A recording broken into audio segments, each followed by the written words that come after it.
home stretch here. The last article today, March home sales dropped despite a surge in supply. Here's why. Quick bullet points up top. The median price of an existing home sold in March was $393,500, which is up 4.8% from the year before. So March 23 to March 24. Inventory did improve slightly, rising 4.7% month to month to 1.11 million homes for sale at the end of March. And regionally, sales fell everywhere except in the north, where they rose 4.2% month to month. Sales fell hardest in the west, ding, ding, ding, our home, down 8.2%, and prices are the highest in the west also. So here is the difference right up front of people getting into contract when rates are low and closing when rates are on their way up. I think that has a lot to do with it. Inventory does not necessarily predicate closed sale figures. We know that. We know that escrows fall out. We know that people don't qualify at the end. And in a moving environment where maybe they were at 6.25 and now they're at 7.25, that mathematically eliminates some people. It's going to put some houses back in the market. Up front, I'm not surprised by this. On the backside of this conversation, here's what I'm looking at. So now that rates have jumped again, and we're in April 2024, and they're the highest they've been in 2024 so far. What is your prediction for May and June closings? Are they also going to be slow and lower? Absolutely. Oh, yeah, I see it. I see it that way. Absolutely. Yeah. I'm telling you, I felt the difference right away. As soon as the rates went up, I could already tell this is going to happen. Yeah. You know? Yeah. So if there's also been a 32% in comparison to last year. It's been a 32% more price reductions this week than it was last year. Yeah. Oh, 32% of listings having price reductions. Correct. Yeah. One of the things I've noticed is that whenever rates go up, it's like consumers are lagging. They make the move after rates go up because they heard that rates were on the way down, but then they're lagging on that information. So by the time they do get in the market, rates are already up, and they're like, I thought rates went down. Exactly. Like, yeah, but you're listening to that information so backtracked that by the time you are in contract, you're like, yo, what rates are back up? I thought that's true. No, that's true, but also there's just the byproduct of being an escrow. Yeah. So unless you're closing an escrow in the same week you open it, the rates are going to be volatile and they're going to move. So if you're like already have a rate lock, then you're fine. You're already locked. Yeah. But if you're not, then you're going to be in escrow at the time you're trying to lock a loan in an increasing rate market. So we're in an increasing rate market as we have been since the inflation came out, and that's going to make people pause. Some are willing or going to your point earlier at the top of the show. Some who mathematically can't, won't. And then we're probably likely to see May and June home sales be low as well because of this rate effect. Absolutely. Again. So you have inflation, you have affordability, you have income qualification disparity, all working here. And even though inventory is higher than it was last year, it says here, inventory is now 14.4% higher than March of 2023. Yeah. Well, here's the question. Does that even matter now? Nope. Like, that's great that it's higher. That's wonderful. We've been begging for more homes, right? Yeah. We keep talking about inventory until we're blue in the face. But then now it's like, okay, well, that's fine. You have a smaller pool of people now to buy that higher amount of inventory. Exactly. And I was going to say, again, it's affordability. It's an affordability issue. It just continues to be that, If your salaries aren't going up, but the interest rates are going, you're losing regardless. You can't do nothing about it. That's it. Your buy power is evaporating. Well, we talk about FOMO a lot. You bring up FOMO quite often, and we talk about the people having the fear of missing out. The spring housing market is getting more competitive and moving faster. The typical home sat on the market for just 33 days compared to 38 days in February. Now, that's a 5-day difference in just a month over month. That is definitely indicative of people having FOMO and like, hey, you know what? I'm just going to get in. I'll worry about what this is costing me later. If I can afford to get in, I'm just going to go do it. I mean, off camera, again, this is the conversation I had with somebody this week. Yeah. If I can get into a home right now, I might as well, because now prices are come back. Rates are higher than they were. I can't go back in the time machine. I can afford with my income, dual income with me and my wife and our situation. I might as well just go do it. It was almost like defeated, but excited. Like excited. Oh, well, I might as well go do it because I'm already paying out the nose for rent. Might as well be going to a house I own. I had 3 of those conversations this week, and I wrote it down on my notes because that's literally what they said. I can't do nothing. I need to see if I can get in. If I can get in, I can get in. If not, well, shit. At least I know where I'm at right now. Yeah. But they're just like, it's almost as like, they're not desperate, but it's like, hey, I see rents just going up. Yeah. I don't know if I could continue to do this. So let me just roll the dice and see if I could get on. Yeah. I think people are just resigned to the fact that this is the way it's going to be. I mean, you mentioned new normal earlier. I mean, you have Lawrence Yun, the chief economist from NAR, talking about this and saying that,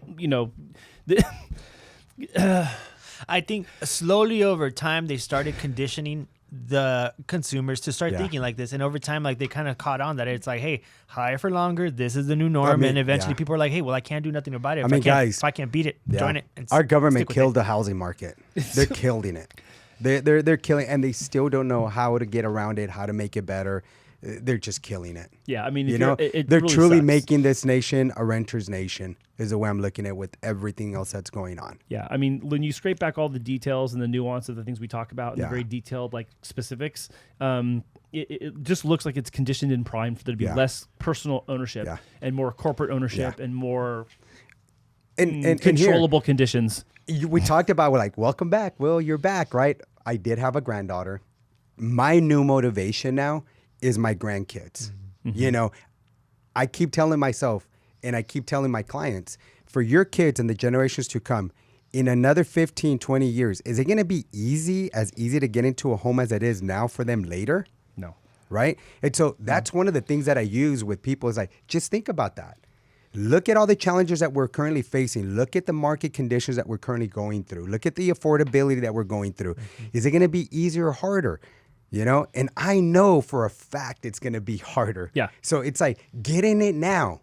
Yep. Yeah. And last week, Brian and I were talking, I'm trying to call up the article really quickly here, but last week, Brian and I were talking about the number, the top 5 states, what percentage of the homes are owned by investors, and California leads the pack. And it was like California, New York, I can't remember the names. I'll look it up here. But, you know, so part of your question of being legacy future forward looking is, what state are you in? Yeah. Where are you? And is there accessibility to homes in your state?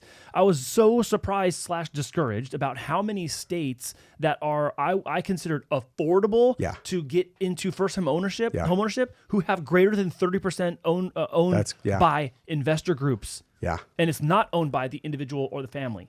It was like Kansas was one of them. New Mexico was one of the other. And I was like, how is Kansas and New Mexico on this list for a percentage? So it was like California. I think it was like California, New York, Kansas, New Mexico, and Tennessee. And it's like, how are these places all? How do these states have more than 30% of their properties owned by investor groups? Wow. I get California. Yeah. I get it. Okay. But I don't get New Mexico. Yeah. I don't get Kansas. It doesn't make sense to me. Yeah. Because those places also have so many lower cost options to get into homeownership. The barrier to entry is really low. Do you foresee maybe those markets picking up in the years to come as people are starting to move into them? Possibly. I mean, look, there's got to be an economic impact here, right? There's got to be jobs, availability of jobs, cost of wages, cost of living, but also what are you actually earning? And I think that's part of it too. But I'm just saying that I was surprised when you're talking about the legacy and do this for your kids and then your grandkids. Like, well, okay, but what state are you in? Yeah. Because some of these states, we're going back to last week's show, but some of these states have really high percentage of homes owned by institutions. I'll say institutional owners, and then behind that you have 20% of home sales being done from investor to investor. Yeah. So you're competing against both of these factors right out the gate, which makes your point even more important. Yeah, yeah. So that's where I'm at with all of this, guys. It's just, our nation's becoming a renter's market. It's what it is. I'm not going to let that for myself or my family. Yeah. That's why I'm building my ADUs. I'm trying to go into the investment side of things because I want to leave some type of legacy. Yeah. No, that's awesome. I mean, and people who are in that situation, obviously I'm saying this for you, but your recommendation is do the same. Yeah. And if you can do the same, then do the same. If you cannot, then obviously you cannot. And here's the thing, guys, most of the people we talk to, obviously they come to us because they want to get into a home. But when you hear their stories, you see what they talk about. Like one of my clients, living in North Island for 25 years. He's been lucky to have PCS orders just in San Diego for the last 25 years. Living in, well, we already know, our military has some of the best views out there. They have some of the best pieces of land here in San Diego. Mm-hmm. You go to North Island, oh my God, it is beautiful. Yeah. You have all Point Loma, Coronado. It's so nice. And when you're living on base, on the housing, not on base, but on military housing there in the water, why would you want to leave? Yeah. Right? But think about that. If they would have bought anything 25 years ago, how crazy that would have been. Yeah. I bought my house in 2013 here in Rolling Hills. Thank goodness I did that. That house right now, it's crazy what people are willing to pay for that and what their mortgage payment's going to be. And yet I'm sitting at $2,800 a month, taxes, insurance, and everything get your way. You hit the bullseye on the market, like right in that neighborhood. You totally hit the bullseye. Right. And you see my other investments, they're fine. They're good. Thank goodness I did what I did. because now we're leaving some track of, of legacy there. Yeah, well, you have options now. You have options, and then now you have kids who are all going to take them, and grandkids are going to take them. And they will, right? So, more of my story is just like the stock market. It's not timing of the market. I wish we would all hit at that right time, like when Bitcoin was what it is. I know I'm going sidetrack here, but hear my point. It's time in the market. Just go ahead and it's longevity. Things will happen and you'll start adjusting. Like I had to adjust back in 2013 when I bought this other home. I thought that payment was going to be high. I had to go to a Jack in the Box and all that dollar menu. Now it's a value menu. We adjusted. We'll adjust. The funny thing of our world, we start to adjust to our our new normal. Yeah. Right. 100%. Yeah. And so I don't know if you caught this or not, but I'm going to tell you what it was. The California led the U.S. for home investor share in 2023. So California, 35% investor owned. Georgia, 34%. New Mexico, 33%. Kansas, 32%. Then Texas at 31%. Nevada, 31%. Arizona at 30%. I thought Arizona would be super high, right? Yeah. Vacation rental market, short-term rentals. Okay. Tennessee at 30%. Utah at 30%. Whoa, Utah, huh? Right. Weird. Now, here's the other tricky thing. There were only a handful of states that had less than a 20% of investor share. Those states were Wisconsin. Okay, that makes sense, right? Okay. You can afford to get there. Wisconsin. Louisiana. That makes sense. Yeah. Low barrier to entry. North Dakota. Low barrier to entry. New Hampshire. And South Dakota. So all those places had a lower. So I thought, again, I know I'm overstating this, but like I honestly thought New Mexico and Kansas would be in this other group of less than 20% investor share.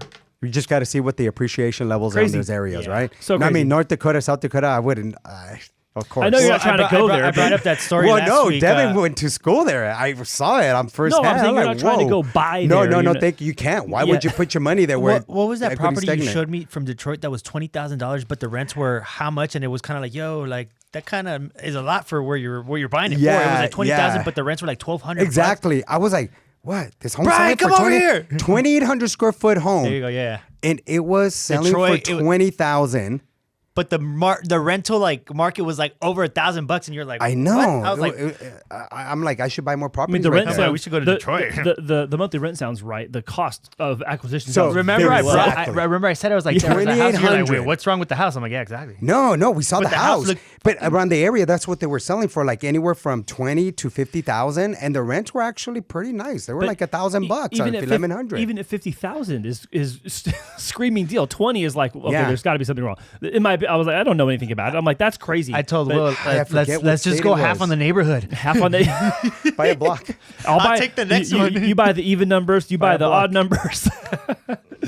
But again, a lot of times it sounds like you're appreciating your money, but in some areas when you're doing that and the equity stagnant, you're actually depreciating your money because of the wear and tear. Yeah. Right? Yeah. Of the home. You're probably you probably think like, yeah, I'm making money. But then when your tenants go in there and all that wear and tear, you just may not be making money. It's just maybe a longer time frame than you're hoping for. And I have a lot of investor friends that are like that. They're like, you know what? I'm getting out of here. Yeah. I don't want that. I'll sell that portfolio and go somewhere else. Yeah. You bring it back to California with all the tenant laws and everything. Now you see investors still want to be here. Yeah, they are. Yeah, and they are. I mean, guys, it's so crazy that the landscape has changed so much. And it's easy to say that like ad hominem, like, oh yeah, of course it's changed. Everything's always changing all the time, everywhere, every day. But like specifically in mortgage and real estate in these last like 2 years, the 2 years of 2020 and 2021, massive change. And then 22 and 23, massive change in the other direction. And so that whiplash effect, I think, is just spilling out everywhere toward to consumers, and it's really causing a lot of problems. Look. Yeah, the government's got their hands dirty. The Fed's got a problem on their hands. We're not out of this. It's not going to be right now. And again, the Fed's own words, when they're showing us blue charts with dots on it and their dot plot chart, they're like estimating that things are going to start being where they want them to be by 2026. Yeah. So in 2023, when I'm watching this in the fall of 23, am I supposed to be like, oh yeah, everything's going to be great next year because they say in 26, it will be the way they want? Well, shoot, it hasn't been the way that they wanted for the last 2 years. It might be 27. Yeah. I hate going through all these other things, but all these things keep coming to mind. We're talking about the corporate world. We got to remember, you got the BlackRock, you got Vanguard. Bro, I did not know this, but their economy is stronger than Germany, stronger than England, stronger than some of these countries that are out there. Yeah, That's how larger, much power. Yes. So although we think, oh, it's just our federal government, do we think they have some type of influence in any of this? they're worth more than a lot of countries. You know what I mean? Like, it's just crazy. Yeah, they have a lot more assets under management. They're valued more than several nations. It was what, like 13 trillion? I don't know the exact number. Something like that, but it I was want to just say it was something 13.3. Yeah. Something. I think that's what I heard. That's my mind's telling me. But Trillion. Yeah. Trillion. I know. And then when you go and you see what they own, which is, you can Google this, you can go and see where Vanguard and BlackRock, and you already know BlackRock owns some of Vanguard, so they pretty much own everything. But it's crazy. Yep. This Flynn guy is just, man, crazy. Crazy what they've done. So another talk. We should We'll be back. We have a whole show about that. It has to do with a lot of this. Who owns who and who owns what and why.